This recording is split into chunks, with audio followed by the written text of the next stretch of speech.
Bonjour, bienvenue sur le plateau d'Informatic News, à notre rendez-vous l'invité de la semaine. Et aujourd'hui, nous avons le plaisir de recevoir Nicolas Sekaki, qui est président d'IBM France. Nicolas Sekaki, bonjour. Bonjour. Alors, vous savez, on commence toujours par une actualité, votre actualité à vous, qui n'est pas nécessairement liée à IBM, qui a retenu votre attention. Il y a un élément particulier qui vous a interpellé, comme on dit? Oui, la semaine dernière, lundi dernier, à 8h du matin, nous avons inauguré dans un lycée professionnel la première classe PITech, Pathway to Technology, avec le ministre, M. Blanquer, de l'Éducation nationale, le sénateur de la région, mais aussi avec Orange, BNPP et IBM. Une classe qui nous paraissait très intéressante et un pilote, où on a 24 élèves d'un lycée professionnel qui, pendant 5 ans, vont être accompagnés par des mentors d'IBM, d'Orange et de BNPP pour leur permettre d'apprendre finalement la technologie, le savoir-être en entreprise, faire du coding, avoir aussi accès à des robots, des imprimantes 3D, visiter des data centers, visiter des centres de cybersécurité et en fait préparer ces jeunes dont on a besoin sur le marché du travail finalement au métier de la technologie et à l'entreprise. Et c'était un moment extrêmement fort, ça fait moi à titre personnel et mes équipes plus de 18 mois qu'on travaille sur ce projet.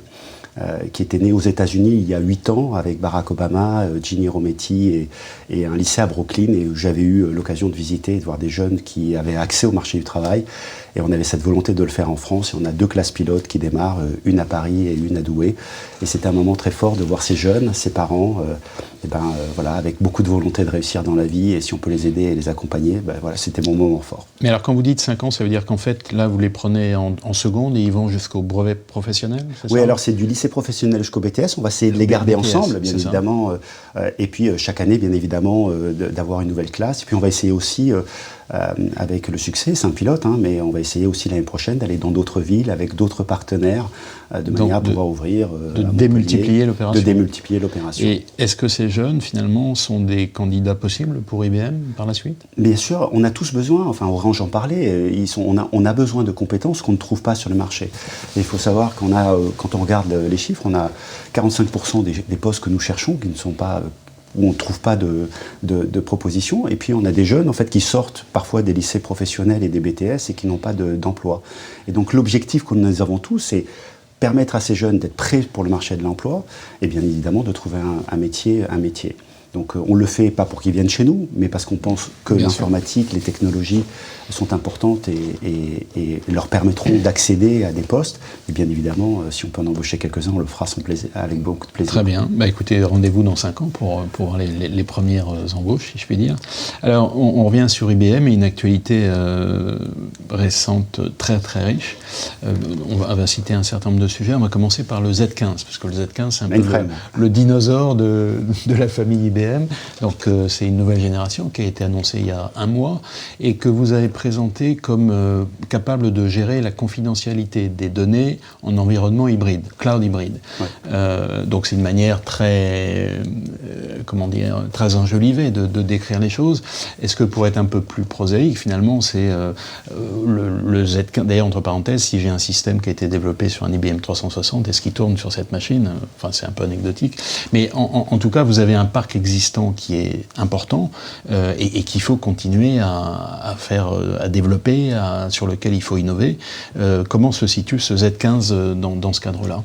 Alors, je pense que ce n'est pas du marketing de dire que le Z15 va participer à sécuriser les données sur un cloud hybride. Et je voudrais revenir là-dessus, parce qu'en fait, le mainframe est une plateforme.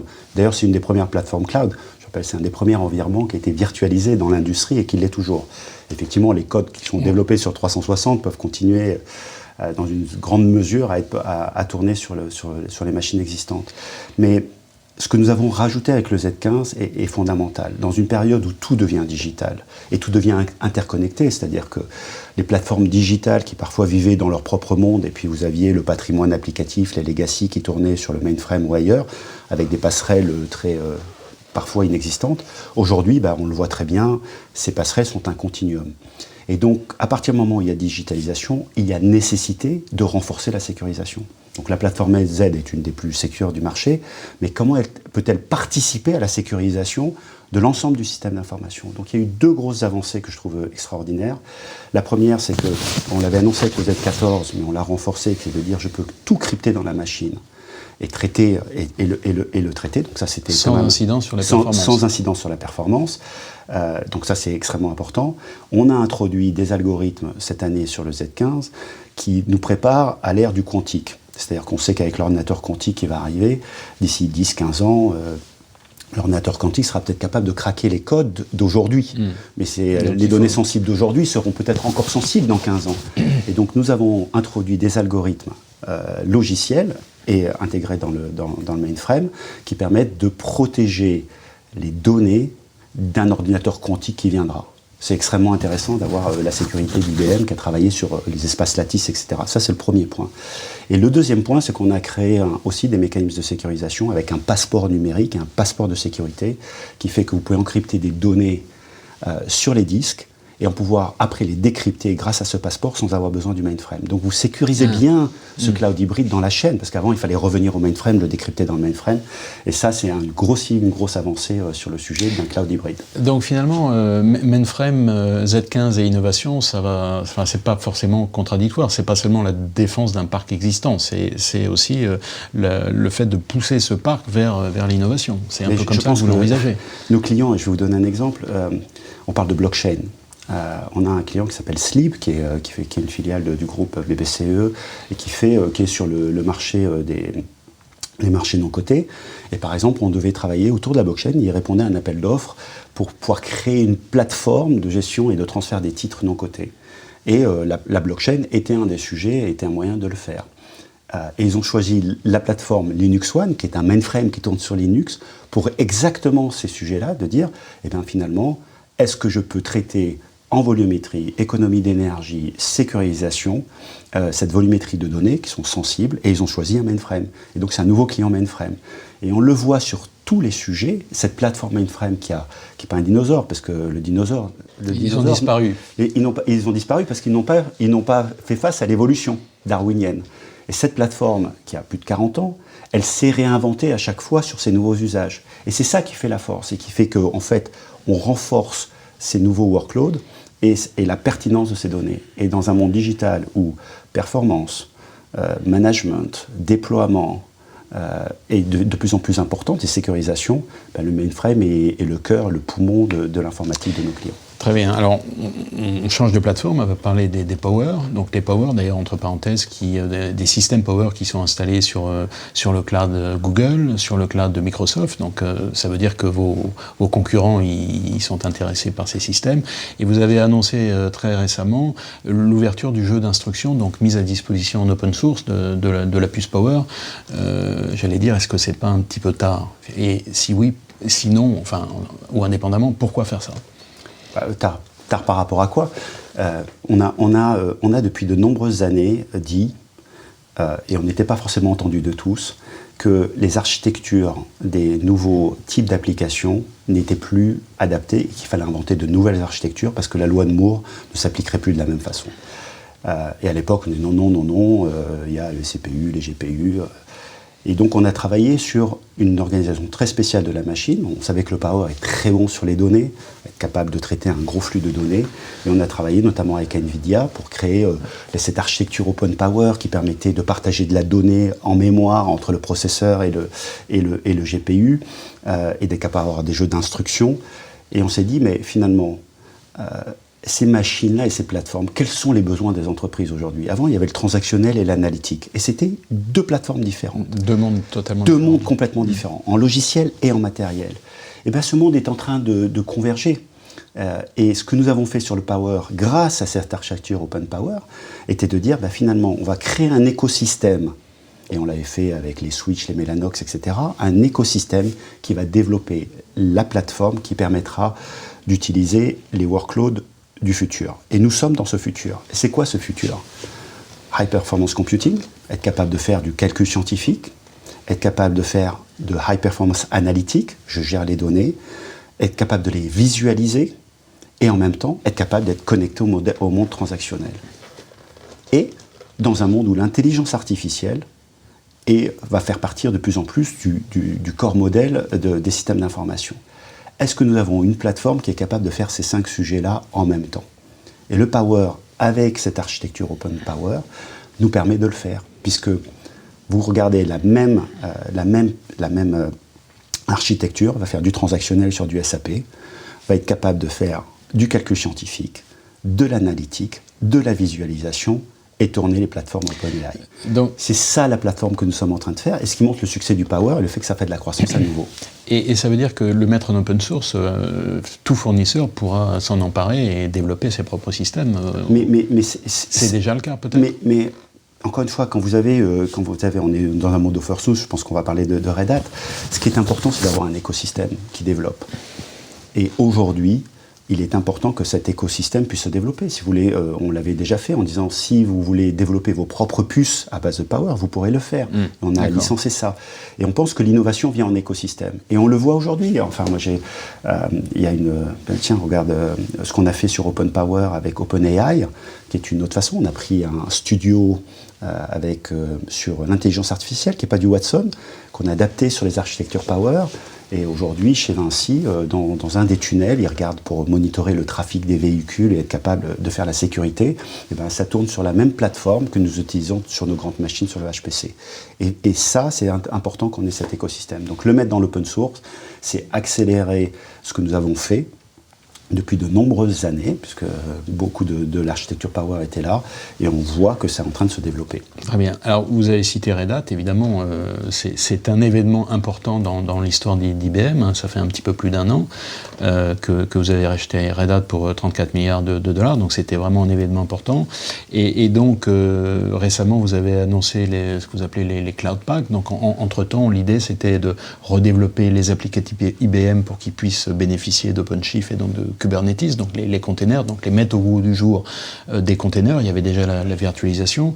Est-ce que vous pouvez nous expliquer un petit peu tout ça et quel est l'intérêt de ces Cloud Paks? Donc en gros, on avait titré les AS400 du cloud, mais en gros c'est des systèmes un peu packagés, prêts à l'emploi, mais du cloud. Alors d'abord Red Hat, c'est depuis juillet. Oui, officiellement, mais l'annonce avait été faite il y a quasiment un an. Effectivement, on fait l'annonce, mais on ne pouvait pas... On va toujours très vite. On va toujours très vite, mais c'est depuis juillet. Donc d'abord, Red Hat reste une entreprise indépendante. On veut qu'elle soit indépendante avec sa culture, avec ses clients, ses partenaires, et qu'il soit très neutre par rapport à IBM sur les sujets d'engagement. Ça, c'est un sujet très important. Par analogie, on pourrait dire que son positionnement est celui de VMware par rapport à Dell, enfin, de manière un peu simplifiée. Mais oui, mais enfin, on va aller encore plus dans cette neutralité, on va la conserver, elle est extrêmement importante. Red Hat est positionné aujourd'hui dans les data centers, hein, puisque tous les logiciels libres sont très présents chez nos clients dans leurs data centers, mais également dans le cloud. Et donc on voit bien que c'est un sujet important. Et puis vous avez parlé d'OpenShift, de la containerisation. Nous sommes convaincus que si la virtualisation est ce qui nous a permis ces 15 dernières années d'être capable d'optimiser les serveurs, leur consommation et d'arriver dans ce monde du cloud, la containerisation, donc la capacité finalement à prendre un applicatif et le faire tourner, le faire opérer où on veut de manière assez simple, que ce soit on-prem, dans un cloud, dans un autre cloud, et de transformer les workloads, va aller beaucoup plus rapidement que la virtualisation et aura un impact business beaucoup plus fort. Et donc c'est pour ça aussi qu'on s'est dit, il est important que nous soyons très très présents dans ce cloud hybride que beaucoup dénigraient il n'y a qu'un an en disant il n'y a que le cloud public et pas un cloud hybride. Vous parlez des cloud paks, je pense que c'est extrêmement important. Qu'est-ce qui se passe chez nos clients? Ce n'est pas le fait de nous prendre notre portefeuille et de le remettre au goût du jour, entre guillemets. Quelle est la problématique de nos clients? Cloud public d'un côté, un legacy qui est là, et puis on voit très bien que finalement, les clients se retrouvent avec, en moyenne, 6 clouds. 6 clouds aujourd'hui. Et la question qu'ils ont tous, c'est comment je les manage, comment je déploie, comment je contrôle, comment je sécurise, et est-ce que je vais avoir autant d'outils que de providers de cloud? Comment je vais manager ça? Comment je vais pouvoir bouger les sujets? Et donc ce que nous avons fait, c'est que nous avons utilisé la technologie de containerisation sur notre middleware qui a été inventé et sur lequel nous sommes reconnus sur le marché comme étant justement cette couche qui permettait de faire travailler des applications différentes dans le monde finalement on-prem. Et bien ce monde du cloud hybride a besoin de middleware. Il a besoin d'être capable de déployer, de contrôler, de sécuriser une seule fois avec un seul outil. Donc on a pris notre middleware qu'on a containerisé, qu'on a mis sur des cloud paks autour de la donnée, de l'automatisation, de l'application, de l'intégration, demain de la sécurisation. On y a rajouté des outils de DevOps. On l'a mis en containerisation, ce qui permet à nos clients d'avoir des outils qui leur permettent de pouvoir manager leur cloud hybride, leur multi-cloud. Et ça, c'est un véritable sujet, c'est un enjeu et auquel nous répondons avec notre middleware. Je dirais c'est un peu la revanche du middleware pour le cloud. Et on a été capable de le faire avec les technologies OpenShift. C'est-à-dire que nos clients aussi vont pouvoir le faire et on va les aider avec les services. Donc finalement, ça a été une utilisation quasi immédiate des technologies Red Hat pour transformer votre parc applicatif d'une certaine manière. Mais bien évidemment, on s'est appliqué à nous-mêmes, mais avec un temps... C'est un travail de titan, non? C'est un travail de titan, mais combien de travail de titan apparaissent en peu de mois? Ça veut bien dire que la technologie sur laquelle nous sommes a un impact extrêmement fort. Je vais vous donner un exemple. Watson, notre intelligence artificielle, qui ne tournait que sur le cloud, IBM. Certains de nos clients disaient je veux pouvoir le faire tourner peut-être sur d'autres clouds. Voire, je souhaiterais qu'il soit tourné on-prem, sur mon data center. Et on ne pouvait pas, par exemple, faire un cloud public on-prem. Ce n'était pas possible. Parce que la façon dont vous développez et que vous, finalement, vous entraînez la machine, vous deviez être dans le cloud. Et bien, la première annonce que nous avons fait avec Watson Anywhere, c'était en fait de prendre Watson, de le containeriser. Et grâce à cette containerisation, en fait, on peut permettre à nos clients de décider de tourner Watson sur le cloud IBM, sur n'importe quel cloud sur la planète ou on-prem. C'est extrêmement puissant, c'est une belle leçon finalement d'exécution, de capacité à faire. Et maintenant, on va aider nos clients à le faire. On va essayer d'aider nos clients à regarder leur patrimoine applicatif pour le rendre cloudisable, même s'il reste on-prem. Donc cette containerisation de tout l'applicatif Watson, finalement, il est aussi le résultat de ce rachat avec Red Hat, ou ça avait été fait auparavant? On commence à travailler, enfin, on est depuis... D'abord, on était depuis très longtemps, on avait ICP qui était sur la même fondation open source que Red Hat. Nous, depuis longtemps, on parle de containerisation, on avait commencé à le faire. L'acquisition de Red Hat, entre guillemets, renforce cette notion de containerisation et renforce notre mutation pour accompagner nos clients dans ce cloud hybride. Que ce soit sur le middleware, dont on a parlé, les cloud packs, que ce soit aussi sur les capacités de service, qu'elles soient de conseil ou de management, pour permettre à nos clients de rentrer dans l'ère du multi-cloud hybride. Et ça, c'est une véritable demande, et il y a peu d'acteurs, par IBM, qui est capable de le faire. Effectivement, vous présentez les choses en disant qu'il y a eu une première phase du cloud, 20% des applicatifs ont été cloudifiés, et ça, c'était la plus facile. On n'est pas dans les tout leaders de cette avance-là. Maintenant, on rentre dans le dur avec 80% des applications restantes et on entend avec le leader. Bon, c'est une manière un peu... c'est juste une demande et une réalité. Donc, on le jugera sur pièce quand ça arrivera. Maintenant, on change un peu de sujet. On vient plus spécifiquement sur IBM France. Vous aviez annoncé il y a 2 ans un vaste programme, enfin, alors, pas tout à fait 2 ans d'ailleurs, un vaste programme d'embauche de 1800 personnes, dans des domaines de pointe, l'Internet des objets, l'intelligence artificielle, la blockchain.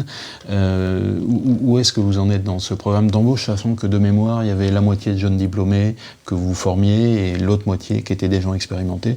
Où est-ce que vous en êtes dans tout ça? On est exactement en track. Donc on l'avait annoncé en mai, il y a 1 an et demi. En mai de cette année, on a annoncé qu'on était déjà à 1000.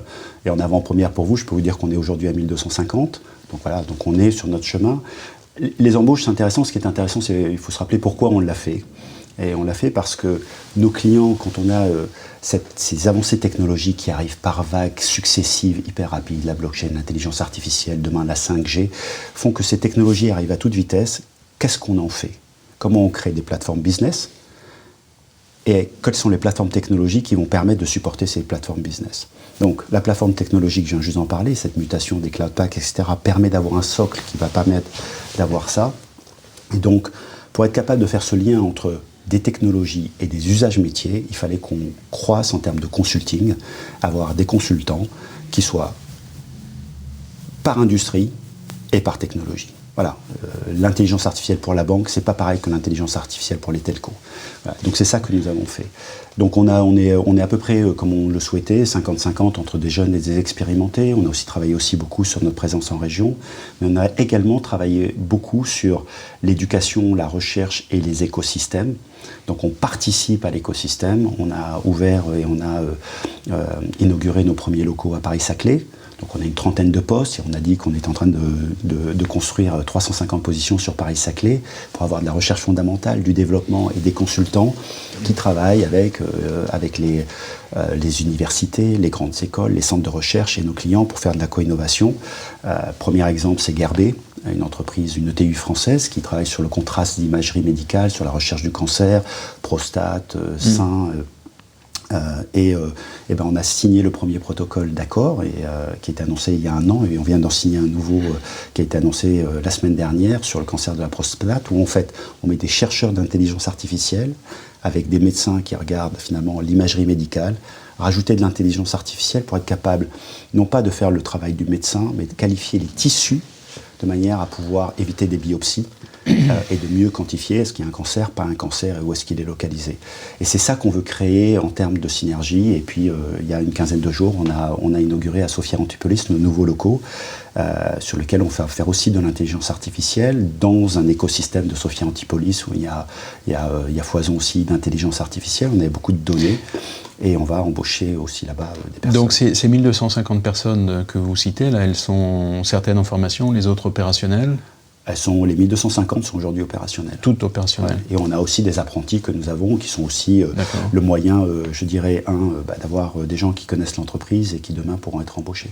Alors, on revient à Watson. Est-ce que vous pouvez nous donner, parce qu'effectivement, Gerbet, on en a déjà parlé, il y avait le Crédit Mutuel, il y avait un certain nombre d'applications, Orange Bank par exemple.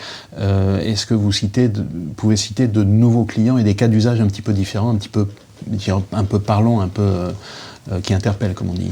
Écoutez, on parlait d'Orange Bank. Aujourd'hui, Orange aussi, en tant que telco, utilise Watson. Et c'est intéressant, ils ont créé leur propre factory sur lesquels ils ont 80 cas d'usage qu'ils ont développés avec ces technologies de Watson, des chatbots, de la sécurisation, une capacité aussi à aider l'opérateur, par exemple à débloquer des codes PUC quand on a perdu son code PIN. Donc ils ont 80 cas d'usage qu'ils ont développés, on les aide à rentrer à scale. On travaille avec Bouygues Telecom, sur lesquels nous avons créé ce qu'on appelle une factory cognitive, c'est-à-dire qu'il y a du personnel de Bouygues Telecom, des compétences d'IBM France, et on travaille ensemble sur des technologies Watson, mais pas que Watson, d'ailleurs d'intelligence artificielle, de regarder l'usage de l'intelligence artificielle chez Bouygues Telecom. On a aussi créé le même environnement chez Generali, où on a des chatbots. Je pense qu'on a APHP est aussi un très bon exemple. Ils ont des très grands programmes, des docteurs par rapport aux patients et aux dossiers médicaux. Donc là, c'est dans le domaine médical ou c'est dans le dossier médical. Donc on est APHP, c'est les hôpitaux de Paris. Et en fait, on a créé finalement un coach digital qui est en fait du Watson, qui permet d'assister les médecins quand ils ont des questions à se poser, quand ils sont en train de faire les choses, pas sur des actes médicaux, sur leur applicatif qui leur permet justement de traiter les dossiers des patients. Et en fait, ils ont une aide. Donc en fait, ils ont un coach virtuel, et ce coach virtuel, c'est Watson.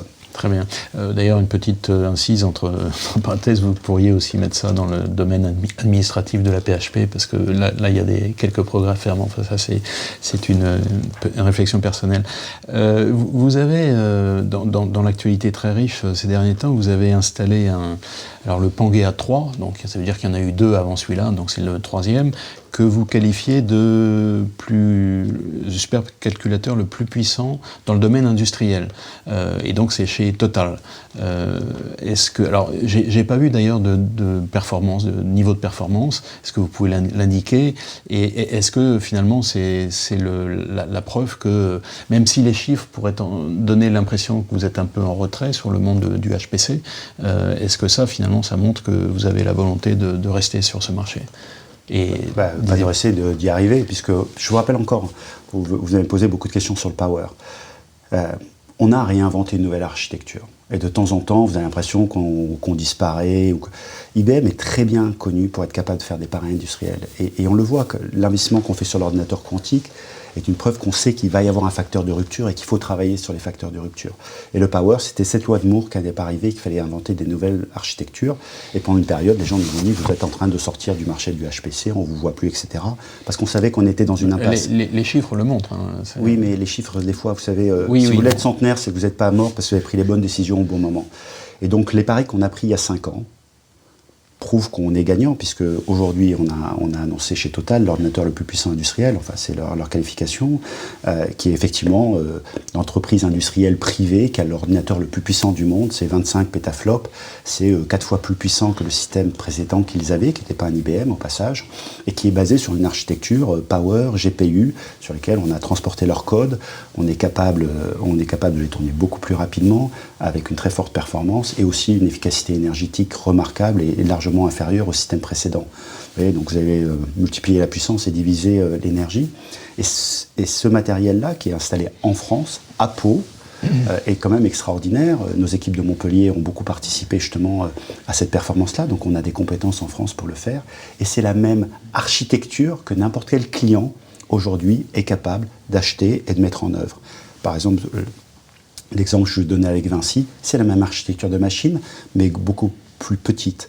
Et c'est là la force d'IBM, c'est que vous soyez petit client ou très grand client, l'architecture est la même, extrêmement efficace et extrêmement abordable. Et alors, qu'est-ce qu'ils vont en faire, Total, de cette machine-là? C'est pour améliorer l'exploration? C'est pour faire quoi? Mais bien évidemment, quand on fait de l'exploration, vous savez, c'est un monde extrêmement de données où ils font, avec les sonars, ils essaient de regarder les couches, les gisements de pétrole.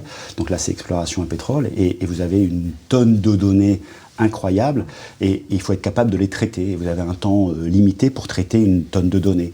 Plus vous êtes puissant, plus vous pouvez avoir un niveau de détail qui vous permet de positionner vos sons différemment, vos forages différemment. Et donc, en fait, pour eux, c'est des gains qui peuvent se chiffrer en centaines de millions d'euros. Et alors, un ordinateur comme ça coûte combien? C'est quelques dizaines de millions d'euros. Quelques dizaines de millions d'euros. Alors vous avez parlé d'informatique quantique, hein. On sait qu'IBM est très très actif dans ce domaine. Là encore, il y a une actualité très récente, un système installé en Allemagne, l'ouverture d'un centre quantique dans l'État de New York que vous qualifiez le plus important, avec un ordinateur qui va atteindre les 53 qubits. Bon, on passe un peu les détails, mais ça c'est quand même important. Sachant qu'au passage, Google a annoncé qu'ils avaient atteint la suprématie quantique. Donc bon, ça fait partie de la guerre marketing un petit peu, mais enfin on peut en parler. Mais je dirais que pour parler de ça, pour ce qui nous concerne, nous la France, vous aviez, quand on s'était vu la dernière fois, vous aviez indiqué la volonté de développer un écosystème dans ce domaine de l'informatique quantique en France. Où est-ce que vous en êtes? Et finalement, pour faire quoi cet écosystème? Je pense, il faut repositionnons IBM et quelle est notre valeur et notre mission. Notre mission, c'est comprendre les technologies, les développer pour permettre à nos clients de les utiliser pour transformer leur business et avoir une compétitivité. Nous sommes la seule entreprise à avoir un ordinateur quantique opérationnel, ouvert au cloud, aux étudiants, aux chercheurs et aux entreprises. Donc ils peuvent le tester tous les jours. D'accord ? Alors celui qui est ouvert à tout le monde est 5 qubits, il n'est pas le 53 qubits, mais les autres sont regroupés autour de hubs, qu'on appelle des hubs quantiques, sur lesquels nous avons un écosystème. Et je crois que c'est extrêmement important. L'écosystème, c'est quoi? Cet ordinateur quantique qu'on est en train de développer, il y a la chasse aux qubits, c'est-à-dire qui est grosso modo la puissance, mais c'est qu'un aspect de l'ordinateur quantique. Parce qu'en fait, il faut aussi qu'il soit stable, que le taux d'erreur soit limité, et vous allez entendre de plus en plus parler de volume quantique, qui permet finalement d'avoir un ordinateur opérationnel. Et nous pensons que le volume quantique, on sera capable de le doubler tous les 18 mois pour nos clients et pour nous-mêmes. Et ce qui est important, on retrouve une loi de Moore avec un nouveau... Et puis il faut un environnement applicatif aussi qui va avec, parce que sinon ça sert pas à grand-chose. Cet écosystème applicatif, il y a 3 choses qu'il faut développer. Le matériel, les logiciels pour pouvoir exploiter l'ordinateur et les cas d'usage. C'est-à-dire qu'est-ce qu'on va en faire, quel algorithme va être largement accéléré par l'ordinateur quantique, parce que je pense que la vision de dire un ordinateur quantique va remplacer nos ordinateurs aujourd'hui est encore un peu utopique, en tout cas le chemin est long. D'ailleurs tout à l'heure vous avez parlé de 10-15 ans, donc on sait bien on voit bien 10-15 ans pour décrypter, pour le décryptage. Mais les cas d'usage aujourd'hui sont déjà réels. Donc qu'est-ce qu'on fait? On a créé de hub quantique, on en a créé un d'ailleurs à Montpellier avec la région Occitanie et l'université de Montpellier pour pouvoir permettre aux chercheurs, aux enseignants et aux étudiants de l'Université de Montpellier de commencer à avoir accès à l'ordinateur quantique, de pouvoir commencer à programmer les cas d'usage et d'avoir accès à nos experts. 6 sont maintenant à Montpellier, on va passer à 8 avec 2 autres thésards, et avoir accès aux développeurs et aux inventeurs d'IBM partout dans le monde. Et l'objectif que nous avons, c'est créer finalement un écosystème de gens qui connaissent le quantique, qui peut-être demain travailleront sur un autre ordinateur quantique, peut-être pas IBM, c'est important. Le deuxième, c'est de développer, et Montpellier a reçu cette mission, l'outil qui s'appelle QSKit, qu'on a mis en open source, qui est finalement ces nouvelles portes logiques, c'est le nouveau langage de programmation des ordinateurs quantiques, on l'a mis en open source, et Montpellier a le support de ce QSKit. Et puis, on crée des partenariats avec des entreprises privées pour regarder les cas d'usage de l'ordinateur quantique qui pourront commencer à démarrer d'ici 2-3 ans. JP Morgan a parlé de ce qu'ils étaient en train de faire avec l'ordinateur quantique, et on a pas mal de clients, et en France, on est en train de travailler avec certains clients, on espère pouvoir le faire. Donc quand vous dites cas d'usage, en fait, c'est des cas d'usage qui seront réellement utilisables et applicables d'ici 2-3 ans. C'est en gros pour être prêt. Vous allez avoir dans l'ordinateur quantique, en fait, si on regarde ce que c'est capable de faire, si je devais caricaturer, mais vraiment caricaturer, certains problèmes qui sont aujourd'hui exponentiels peuvent être linéarisés. Par exemple, la sécurité, c'est exponentiel, linéarisé. On voit, par exemple, les domaines sur lesquels on sait qu'on a des cas d'usage, c'est toutes les algorithmes de Monte-Carlo, des combinatoires, qui consomment énormément de puissance informatique, où il faudrait des dizaines d'années à un ordinateur classique de faire. On sait qu'on pourra le faire en quelques secondes, en nanosecondes. Et donc on appellera des fonctions quantiques. Donc on appellera des fonctions. Mais ça va être la chimie, par exemple. Quelle est l'énergie d'une particule? On sait celle de l'hydrogène, mais celle du café, on n'est pas capable de la faire aujourd'hui, l'ordinateur quantique. Donc on va travailler sur la chimie, on va travailler sur la finance, on va travailler sur le transport, on va travailler sur la recherche pétrolière, par exemple. Les industries pharmaceutiques aussi. Les industries pharmaceutiques, par définition, c'est de l'énergie et de la chimie. Donc on voit qu'il y a des cas d'usage, et donc l'objectif, c'est de travailler en écosystème avec des clients, avec nos chercheurs, etc., pour créer l'environnement qui va leur permettre de pouvoir utiliser et de développer l'ordinateur plus puissant. Et ça, c'est très important dans la démarche de développement, c'est un écosystème versus je développe un ordinateur quantique pour moi, pour faire tourner mes algorithmes, pour pouvoir faire quelque chose que personne d'autre sera capable de faire sur la planète. Très bien. Écoutez, je crois que c'est un sujet pas inépuisable, mais pas loin, et on aura certainement l'occasion d'en reparler. En tout cas, Nicolas Sekaki, merci beaucoup. Merci.